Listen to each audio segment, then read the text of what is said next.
sometimes you can come across something new that helps you reconfigure the way that you're living almost instantly in a more comprehensive and fuller way. But more common is the traumatic response, which is when the presuppositions of your world are shifted dramatically and you fall into the surrounding chaos, then it's so hard on you that, you know, it actually does you psychophysiological damage. If someone goes after you at the good person level of analysis and they just demolish you, you know, in the course of, say, a 3-year relationship, hacking away at the idea that you have any moral worth whatsoever, this is what happens when you're abused, then that's going to knock you into pieces at a very complex and high level of abstraction, so that can undermine your entire worldview.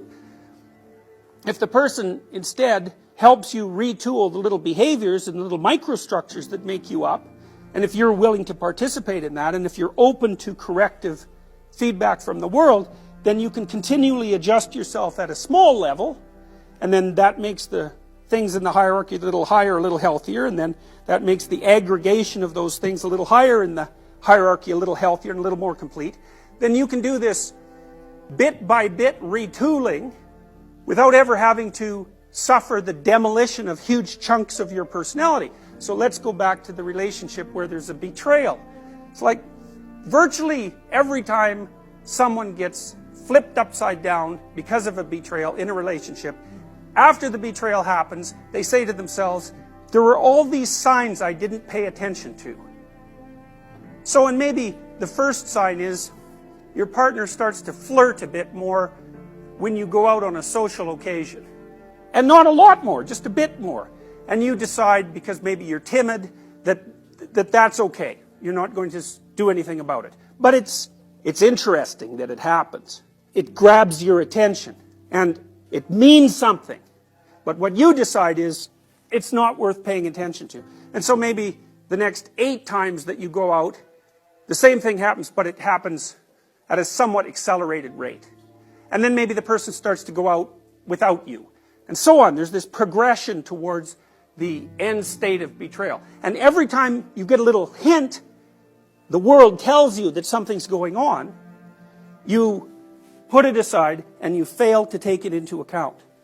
Well, you're foregoing your opportunity to adjust the relationship at micro stages, because maybe what you should have done the first time that happened is you should have gone home with your partner and said, what the hell's going on? Like, this is what was happening. Why are you doing that? Here's how you should have behaved. And of course, that's going to be a fight. There's absolutely no doubt about it. But it might be a micro fight instead of a the relationship is over fight. And in order to keep a relationship healthy, it needs to be retooled at micro levels constantly. And the same is the case with your own character. When you encounter something that's unexpected, especially if it's small enough to handle, you need to extract the information from it, rebuild the world, and rebuild yourself. And then maybe if you continue doing that, every time you get evidence of an anomaly or an error, or every time the world manifests some meaning to you, then you won't have to fall apart. Because the structure that constitutes you is going to remain viable and healthy from the bottom up. And if you don't do that, then those errors are going to accumulate. And when they finally do manifest themselves as unavoidable, like when your partner says, I don't want to be with you anymore, or I've been with someone else for the last year, there's no ignoring that, then the whole thing comes crashing down.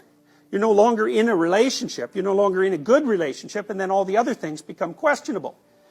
So, meaning manifests itself so that you can retool being itself on a continual basis, while simultaneously minimizing the risk of total collapse. And morality then becomes the act of paying sufficient attention and reacting sufficiently so that that corrective process occurs. Now, so you're inside one of these. You're going from point A to point B. And as you do that, things you want to have happen, and things you don't want to have happen, and things you don't understand happen. And let's say that you investigate the things that you don't want to have happen, and you investigate the things that you didn't expect. And you do that as soon as they come up. So then what happens? Well, partly what happens is, you're going to change your perceptions a bit, and you're going to change your actions a bit, and what that'll culminate in over time is that this whole structural change.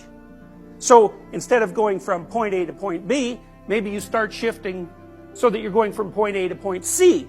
Because as you're gathering information, as a consequence of the inadequacies of the way you're looking at the world, not only are you improving your ability to perceive and to act, but you're also gathering information that helps shift your perspective to a better point B. Because you might say, well, where are you going and why? And the answer to that is, well, you have a plan. You're going to get your degree. I don't know what your long-term plan is.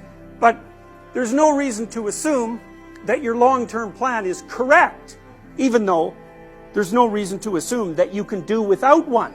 So you're in this weird situation where you have to live within a bounded space, and the bounded space is going to produce errors, and it's also going to be wrong. But at the same time, if you use the bounded space, then you can transform it continually across time, even what it's aimed at, and you can minimize the probability of precipitous collapse.